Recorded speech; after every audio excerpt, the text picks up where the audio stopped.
Hello my dear friends, you're on the Military Summary channel, and today we will discuss the situation in Ukraine on the 21st of February of 2023. Today we have a lot of very interesting updates, so let's start. As you know, Putin delivered his speech today. He talked a lot. He talked a lot about Russian Federation, about sanctions, about economy, about finance, about military forces, a lot. He talked a lot about nuclear weapon. And most of the military experts are saying that the part where when the Putin was talking about nuclear weapon is the most important. To be more precise, according to Putin's words, Russia suspends the treaty on reduction and limitation of strategic offensive arms with the United States. And this is very important because Putin, we can translate this into Russian, into English, that Putin told us that the Russians is ready to use nuclear weapon. But the thing is that Putin reported and told us that the Russians are going to use the nuclear weapon only after the United States of America uses this weapon. And this is the most important point, and this is the most tricky point in this speech. First of all, I'll repeat one more time. Most of the military experts are saying that this part about nuclear weapon, about the fact that the Russians suspend this treaty, is the most important. If you ask me, I have a little bit different opinion. From my perspective, as I know, according to my understanding of this situation, the most important part is not about this suspending. The most important part is that the Russians know exactly the number of arms that have almost expired. And this is very important, and according to the words of President of Russian Federation, this number is very high. So I had an opinion, I had some kind of, after I heard these words, I had a feeling that around 90% of nuclear arms of United States of America has almost expired. And this is a very big number, and the Russians also added that they're going to start testing their own nuclear weapon only after the United States of America starts. What does it mean? That means that if the United States of America knows that, if their military authorities knows that almost their entire nuclear arms have almost expired, that means that they need to produce more and to produce new. And if you are going to produce something, of course, you need to test it. And if you're going to test this, that means that the United States of America are going to use this test first. And this will allow the Russians to start their own tests. So the Russians knows everything exactly. And they know that the United States of America is going to test their new nuclear weapon within the next months or maybe in this year. And this is the most important. And the question is, how many rockets, missiles, nuclear missiles the Russians have that haven't expired, and how many the United States of America have. And this is so nobody knows these numbers, but one more time, according to the speech of President of Russian Federation, I had a feeling that the Russians weapon is not expired, or they have a bigger number of arms that they can use today in comparison with the United States of America. Now let's talk about the situation on the ground. First of all, let's discuss the situation on the Kupiansk front line. The Russians reported that during the previous 24 hours, the Ukrainians lost 70 soldiers, 6 armored vehicles, including 1 tank, and 3 artillery systems, 1 Grad, 1 D-20 and 1 M777 artillery system. As you can see, without any progress on the ground. Yesterday's updates about crossing the border somewhere in Kharkiv area haven't received any confirmation of that. We haven't received, so I believe that was some kind of speculation about the crossing of the border. Now let's talk about Liman front line. Liman front line is the heaviest and the hottest front line during the previous weeks, I believe. So I believe that the clashes on this front line is much more difficult and much more heavier in comparison with Donetsk front line. The Russians reported that during the previous 24 hours, the Ukrainians lost 200 soldiers, 3 armored vehicles, and 5 artillery systems in the vicinity of Liman in the vicinity of Serebryanka Forest, Tarskoye, Makeyevka, Stelmakhovka. The Ukrainians lost 1 Grad, 1 Gvozdika howitzer, 1 D-30 howitzer, and 2 M101 howitzers of Western countries. So as you can see, the losses are very high, but without any changes on the ground. What does it mean? That means that Ukrainians still have possibilities to move in more and more reserves and to hold this front line as long as possible. I believe the Ukrainians still waits the arrival of the Western weapon, but when talking about the Russians, they're doing their job. I believe that everything is suit them. I believe that the situation is comfortable for them. They have endless supply and support from Starobelsk, from Svatova. There are no rivers that they need to cross. There are no pontoon bridges, just the roads, and they can bring more and more supply, more and more artillery shells. But when talking about the Ukrainians, there are river Oskol, there is a river Oskol, there is a Seversky Donetsk river, and the only possible way to supply this group is using the pontoon bridges. So if we compare these two positions, of course the Russians have a better position. Don't forget that the Russians have better supply of tanks, artillery systems, so I don't have any question about such a big number of losses from the Ukrainian side. The only question I have, how long they are able to keep this bridgehead and when they're going to start the retreat operation from this area. Now let's move to Seversk. There were no changes during the previous 24 hours in Seversk. I believe that the Russians expect when the fall of Liman front line or the fall of Bakhmut front line. Now let's talk about Bakhmut. The Ministry of Defense of Ukraine reported that during the previous 24 hours they managed to repulse the Russians' attacks in direction of Vasyukovka and in direction of Berkhovka and Orekhovo-Vasilyevka. Yesterday we discussed that according to some Russian sources, the Russians managed to establish control over Berkhovka and Yagidne, but that was some kind of speculation. The Russians have entered Berkhovka and there are heavy clashes in the central part of this town. The same situation about Yagidne.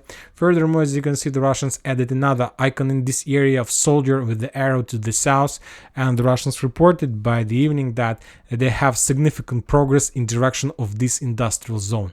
And the Russians are saying that maybe within the next few days they are able to reach the outskirts of this industrial zone or maybe to enter this area.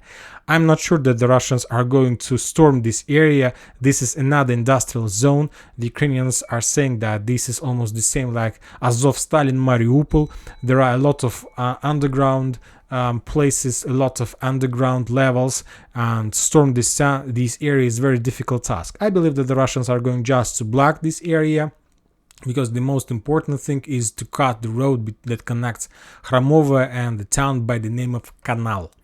When talking about the south of Bakhmut, there are no changes in this area. Interesting update are coming from Bakhmut, the central part. The Russians reported that during the previous 24 hours they managed to destroy pontoon bridges along that the Ukrainians were using to supply and support the Ukrainian forces that located on the eastern part of Bakhmut. Furthermore, as you can see, the Russian sources map has been updated. According to this map, the Russians control maybe around 30% of residential area on the southeast of Bakhmut. As you can see, this is a very big penetration in this area, and soon the Russians will be able to get this river, and after that they will be able to split Bakhmut in many parts and to take control over this or that part, not like in this as a single front line, but divided into many pieces. The same situation in the northeast part of Bakhmut. As you can see, the Russian sources map has been updated. Now they're showing that the Russians control the entire northeast residential area and that there are heavy clashes around this industrial zone. But I believe that if the Russians destroy the pontoon bridges that along this river Bakhmutka, this one, let's go back to the Western sources map. This bridge, there are a lot of bridges but all these bridges were destroyed during the November and October of this offensive operation, and now I believe that the Ukrainians who is located on this side on the eastern sides of Bakhmut, they have a lot of problems with supply and support. So I believe that soon we're going to see the first stage of leaving Bakhmut, and the Ukrainians will retreat from the eastern part of this area, and they will enter the central part to increase the number of soldiers in the industrial zone, in Khramova, this town, and in the south in this area, just to slow down and to win another day or another week of Bakhmut defense. When talking about Donetsk area, the Russians reported that during the previous 24 hours, the Ukrainians lost 170 soldiers, 9 armored vehicles, and 7 artillery systems. The Ukrainians lost Grad howitzer, Akatsiya howitzer, Gvozdika howitzer, 2 D-30 howitzer, and when talking about Kramatorsk, the Ukrainians lost 2 HIMARS system in this area. During the previous weeks, the Ukrainians published a lot of video how they were using HIMARS on this road that connects Slaviansk and Kramatorsk to attack the Russians in the vicinity of Bakhmut. They were using the same place, they were using the same road to attack, so I believe that that was some kind of their mistake, because the Russians spotted those HIMARS systems, and as soon as they got such possibility, they destroy those systems. So it's just a mistake of Ukrainians. Now let's talk about Avdiivka. Today there were a lot of different updates from this area, completely opposite. First, the Russians reported that they started counter-offensive operation or offensive in the vicinity of Novobakhmutovka. If you remember, a few days ago they reported that they have established 100% control over this town, but now we see that that was also some kind of speculation. Or maybe the Russians managed to establish control over a few checkpoints or trenches in this area.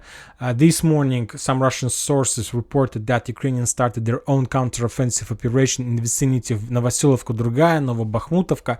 And first, they reported that Ukrainians achieved some success and forced the Russians to step back. Later, in somewhere at noon time, the Russians reported that that was a speculation, that the Russians still hold this area and they're not going to step back from this area. When talking about Donetsk, Donetsk is under very heavy fire. Today, during the speech of President of Russian Federation, this town was under very heavy fire. During the entire time, during the entire speech, the Ukrainians were shelling and attacking Donetsk without targeting, without aiming. They were attacking residential areas, industrial zones, roads, and so on, without any even understanding what they're doing. When talking about the south of Ukraine, about Zaporozhye and South Donetsk area, the Russians reported that during the previous 24 hours, the Ukrainians lost 70 soldiers, 4 armored vehicles, including 2 tanks, and 2 artillery systems, 1 Grad and 1 D-20 howitzer. Furthermore, the Russians reported that as a result of artillery duels, the Ukraine lost another ammo depot in Uglidar. And as you can see, and this is the most important thing, a very interesting thing, that the Ukrainians concentrated their tank fist on the south near Uglidar, and another tank fist they have in the vicinity of Kupiansk, because these are just 2 regions. According to the Ministry of Defense of Russian Federation, the Ukrainians have losses. So the Ukrainians, I don't remember when the Ministry of Defense of Russian Federation reported about the losses among the tanks in the vicinity of on Donetsk front line or on Liman front line. Just on Kupiansk front line and Uglidar, the Ukrainians have losses in their tanks. When talking about Kherson area, there were just regular artillery duels. The Russians reported that as a result of artillery duels during the previous 24 hours, the Ukrainians lost 1 Akatsiya and 2 Gvozdika howitzers. Furthermore, the Russians destroyed another ammo depot, and also they spotted and destroyed another Raider INT PQ-37 in this area. And that's it about the situation on the ground. To tell the truth, I'll give you my opinion one more time about the speech of President of Russian Federation. I expected more, but when after speech I asked myself what did I expect, and I understand that it's just a speech and just a situation when the president are able to give some directions where the country, the Russian Federation, is going to move or something like this, because I believe that he are not able and he are not obliged to make some conclusions or to make some orders during this speech. The most important days are coming: tomorrow, the day after, and the 24th of February. These are the most important days in February, and a lot of people are saying that a lot of things are going to happen during these days. As you know, the very important Chinese authorities visited Moscow today. Furthermore, there were a lot of meetings between the head of Russian intelligence and these authorities from China. They discussed a lot. I believe that they will sign some secret documents and they will have some agreements. And after that, the Russians will be able to start, if they are planning to start, offensive operation. Furthermore, today, when talking about Belarus, they published, there were a lot of interesting updates from this country as well. First of all, the Ministry of Defense of Belarus reported about concentrating a very powerful fist, about concentrating of a very big number of forces on the border with Belarus. I'm talking about Poland and Ukraine. And they didn't provide the number today. They didn't provide the numbers, but during the previous week, the Ministry of Defense of Belarus reported about around 40,000 army on the border with Belarus. So this is a very big army, but I believe that that was some kind of thing, not like the constatation of facts. I believe that was something before the upcoming events that are going to take place on the territory of Belarus.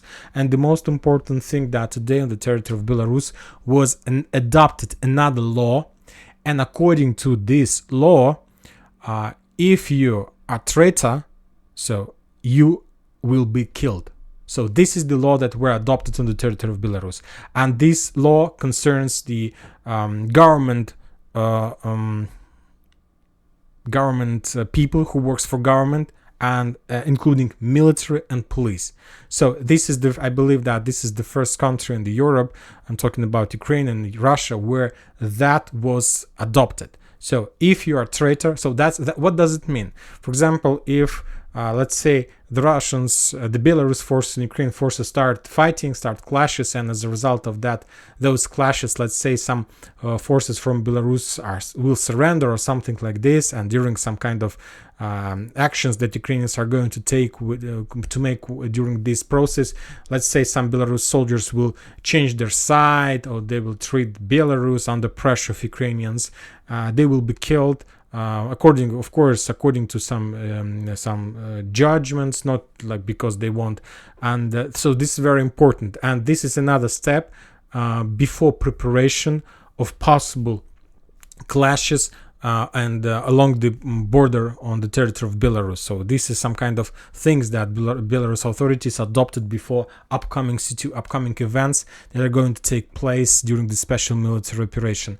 A lot of talks, a lot of rumors about Moldova. The Ukrainians are saying that the Russians are planning to make military coup in the territory of Moldova, that they're going to send airplanes from Crimea to Moldova and to capture airport, as they did in Kiev at the beginning of special military operation. I'm talking about Gucci and Gostomel, and to make a coup, and after that they want to change the authorities in Moldova and so on, and to force Moldova to join Russian Federation, because the thing is that the Ukrainians and Moldovan authorities, they discuss another possible offensive operation in direction of Prидnestrovia, and of course the main goal and the main things that these two countries are going to achieve. When talking about Moldovan, they want to restore their power on the territory of Pridnestrovia, but when talking about the Ukrainians, as we discussed, there are a lot of ammo depot in this area that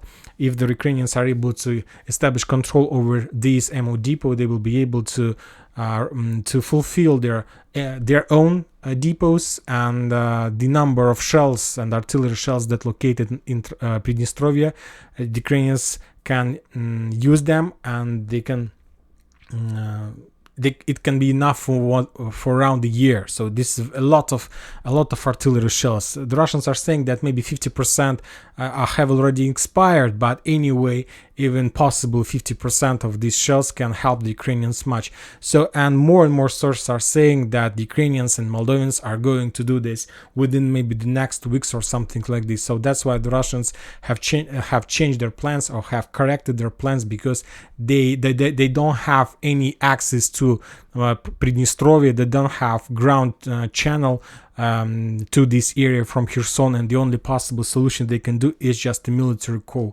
There are a lot of people in Moldova who supports the Russians, so the situation is very difficult.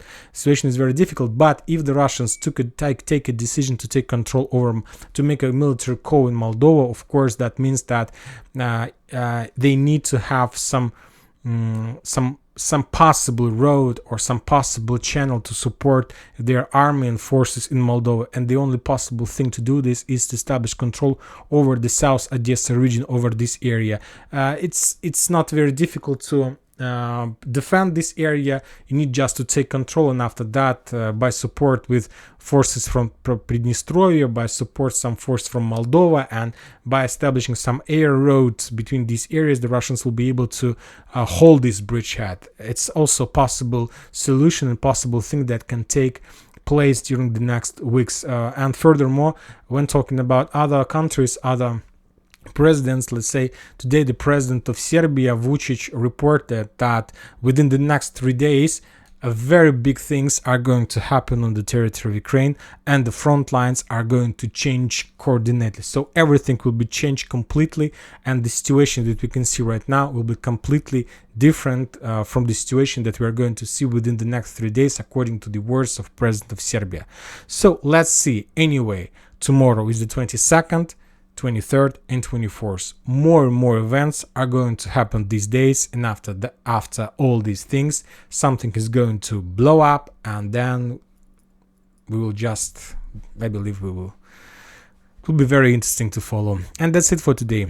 One more thing, I'm not sure, and I don't know who is going to win this war, the Russians or the Western countries, Moldova or Pridnestrovia, I don't know. But the only thing I know for sure that a lot of Ukrainians are going to die this year, and this is the worst piece of news during today or something like this. And that's it for today. Military Summary channel reminds you, you can condemn any violence in Ukraine. Thank you for your watching. Subscribe to my channel, put your likes, join my Patreon, and have a good day. Bye bye.